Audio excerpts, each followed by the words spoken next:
कहानी की शुरुआत 2011 बनारस की गलियों और घाटों से होती है, जहां अर्जुन मल्होत्रा, एक साधारण लेकिन बुद्धिमान छात्र, महात्मा गांधी काशी विद्यापीठ MGKVP में पढ़ता है। उसका दिल कॉलेज की सबसे अमीर और खूबसूरत लड़की आयुषी अग्रवाल पर आ जाता है। लेकिन जब अर्जुन उसे गंगा घाट पर प्रपोज करता है, आयुषी उसे उसके स्टेटस के आधार पर अपमानित कर देती है। इस घटना के बाद कॉलेज में आयुषी की छवि खराब हो जाती है। अफवाहें फैलती हैं, लोग उसका मजाक उड़ाते हैं और वह खुद को टूटता हुआ महसूस करने लगती है। वह बनारस छोड़ देती है और भोपाल अपने नाना के पास चली जाती है। भोपाल में NIT भोपाल में दाखिला लेने के बाद आयुषी की मुलाकात होती है रोहन वर्मा से, एक अमीर, स्मार्ट और टेक्नोलॉजी में माहिर लड़का। रोहन के पिता मध्य प्रदेश में मोबाइल और कंप्यूटर की 50 से अधिक दुकानों के मालिक हैं, लेकिन उनका असली धंधा ब्लैक मार्केट और चोरी के डिवाइसेस का है। आयुषी धीरे धीरे रोहन के करीब आती है और उसके गुप्त धंधे का हिस्सा बन जाती है। एक दिन जब वह रोहन के साथ एक डीलिंग पर जाती है, उसे समझ आता है कि यह सिर्फ चोरी के मोबाइल बेचने तक सीमित नहीं है, यह एक संगठित साइबर क्राइम नेटवर्क है। दोनों ने हाथ मिलाया और मिलकर एक खतरनाक संगठन बनाया, बॉस 404।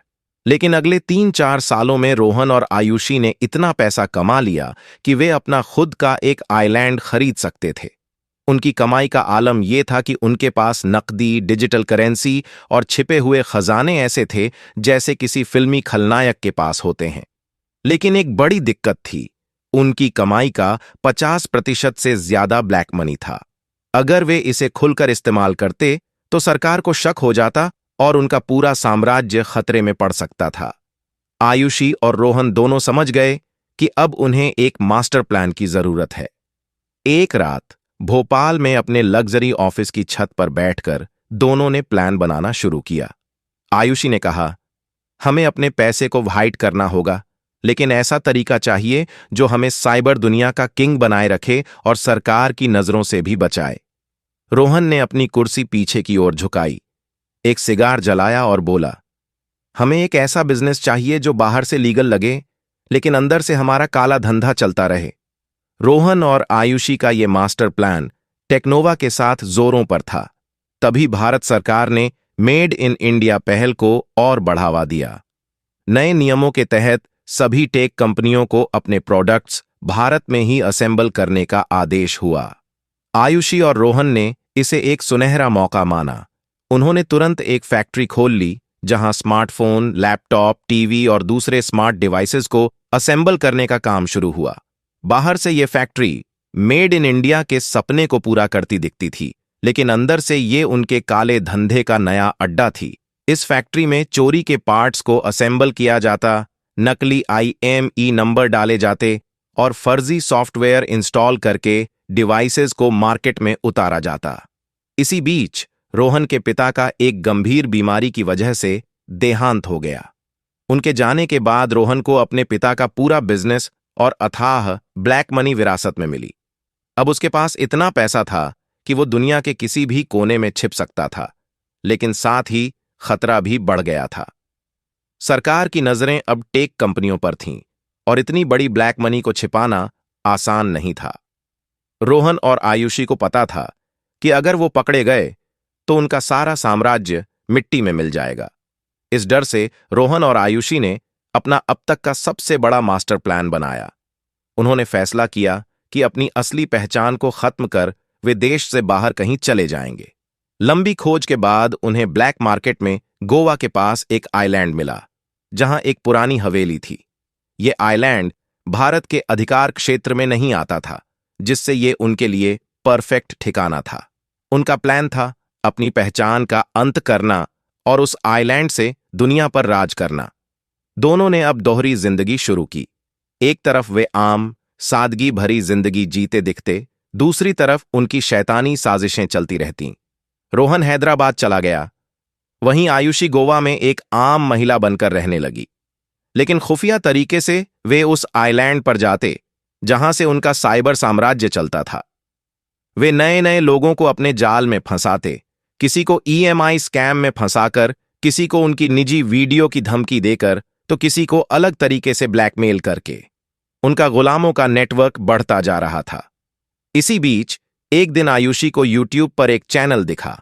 नाम था टेक शील्ड और इसे चलाने वाला कोई और नहीं बल्कि अर्जुन मल्होत्रा था।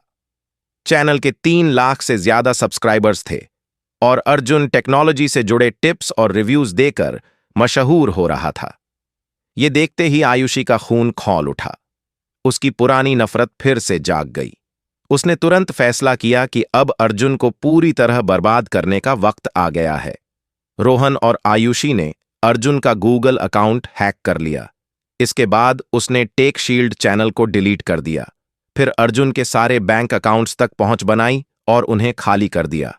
उसकी निजी जिंदगी के सारे डॉक्यूमेंट्स, फोटोज और वीडियो को डार्क वेब पर बेच दिया गया। अर्जुन की जिंदगी को आयुषी ने कुछ ही घंटों में तबाह कर दिया। जो अर्जुन कभी अपने सपनों को पूरा करने की राह पर था, अब उसके पास कुछ भी नहीं बचा था। न पैसा, न पहचान, न सम्मान। आयुषी उस आइलैंड की हवेली में बैठकर इस जीत का जश्न मना रही थी। उसने रोहन को फोन किया और कहा, अर्जुन खत्म हो गया, अब हमारा कोई दुश्मन नहीं बचा। रोहन ने हंसते हुए जवाब दिया, ये तो बस शुरुआत है, अब हम दुनिया को अपने कब्जे में लेंगे। रोहन के इस बयान के साथ ही आयुषी और रोहन साइबर दुनिया के सबसे बड़े मगरमच्छ बन गए। उनका नेटवर्क इतना विशाल और खतरनाक हो चुका था कि कोई भी उनके सामने टिक नहीं पाता था। धीरे धीरे समय बीता और आयुषी ने अपनी असली पहचान को पूरी तरह खत्म करने का फैसला किया। उसने गोवा की सादगी भरी जिंदगी को अलविदा कहा और उस आइलैंड की हवेली में स्थायी रूप से रहने चली गई। वहां से वो बॉस 404 के हर ऑपरेशन को कंट्रोल करती थी। रोहन हैदराबाद में अपनी दोहरी जिंदगी को और मजबूत करने में जुट गया। उसने एक सरकारी नौकरी पकड़ ली। वो अब कंप्यूटर साइंस का सरकारी टीचर बन गया था। बाहर से वो एक सम्मानित नागरिक था, लेकिन अंदर से वो उसी साइबर माफिया का हिस्सा था जो लोगों की जिंदगियां बर्बाद कर रहा था। दोनों अपने अपने तरीके से दुनिया पर हुकूमत करने के सपने को पूरा कर रहे थे। 2020 तक रोहन ने भी अपनी दोहरी जिंदगी को खत्म करने का फैसला किया और वो भी उस आइलैंड पर चला गया। वहां पहुंचते ही रोहन और आयुषी ने मिलकर बॉस 404 को साइबर दुनिया का सबसे खूंखार नाम बना दिया। उनकी जोड़ी अब पहले से कहीं ज्यादा खतरनाक हो चुकी थी। दोनों ने अपने गुलामों की फौज को बढ़ाना शुरू किया। हर गुलाम को हर दिन एक नया टास्क और एक नया नाम दिया जाता था। कोई डिलीवरी बॉय बनता, कोई ड्राइवर, कोई उनका फर्जी लोन ऐप का एजेंट बनकर लोगों को फंसाता, तो कोई कुछ और। इस तरह से भारत के बड़े बड़े अधिकारी और राजनेता उनके कब्जे में आ गए। बॉस 404 जो चाहता वही करवा लेता। ये नाम अब साइबर दुनिया में एक ऐसा ब्रांड बन चुका था जो हर क्राइम का जिम्मेदार था, फिर चाहे वो डेटा चोरी हो, ब्लैकमेलिंग हो या बड़े पैमाने पर साइबर हमले। उनकी ताकत इतनी बढ़ चुकी थी कि कानून भी उनके सामने घुटने टेक रहा था। फिर फरवरी 2024 में उन्हें यूट्यूब पर एक वीडियो दिखा। ये वीडियो लखनऊ के रहने वाले कमल का था। कमल ने वीडियो में कहा, मेरा फोन रियलमी का है, लेकिन इसमें एक ऐप इंस्टॉल हो गया है जिसे मैंने कभी डाउनलोड नहीं किया। हेट ऐप क्लाउड सर्विस अपने आप चालू हो गई है और मैं इसे हटाने की कोशिश कर रहा हूं, लेकिन नहीं हो रहा। मैंने साइबर पुलिस में शिकायत करने की कोशिश की, लेकिन उन्होंने एफआईआर दर्ज करने से मना कर दिया। उनका कहना था कि हम इतनी बड़ी कंपनी के खिलाफ केस नहीं कर सकते। मुझे लगता है कि मेरे फोन को हैक किया गया है, कोई मेरी जासूसी कर रहा है, लेकिन कौन? वीडियो देखते ही रोहन के चेहरे पर एक ठंडी मुस्कान आई। उसने आयुषी से कहा, यह वीडियो तो यूट्यूब से डिलीट हो जाएगा और यह कमल अपनी जिंदगी से जाएगा। फिर उसने अपनी एक गुलाम अंजलि को एक नया टारगेट दिया, एक नए नाम के साथ सिया। रोहन और आयुषी उस आइलैंड से अपने साम्राज्य को चला रहे थे, लेकिन कहानी अब बेहतरीन मोड़ ले रही है। ये अंजलि कौन है? इसका नाम सिया क्यों रखा जा रहा है? कमल कौन है? कमल के साथ क्या होगा? क्या बॉस 404 का ये अंधेरा साम्राज्य हमेशा कायम रहेगा? सब जानने के लिए साइबर वार 404 यूनिवर्स की सभी वीडियो देखें। अगर आपको विज्ञान, तकनीक, टाइम ट्रैवल और साइबर दुनिया से जुड़ी शानदार कहानियां पसंद हैं और आप और भी रोमांचक वीडियो देखना चाहते हैं तो हमारे चैनल को अभी सब्सक्राइब करें और बेल आइकन दबाएं ताकि कोई भी नई कहानी आपसे छूट न जाए।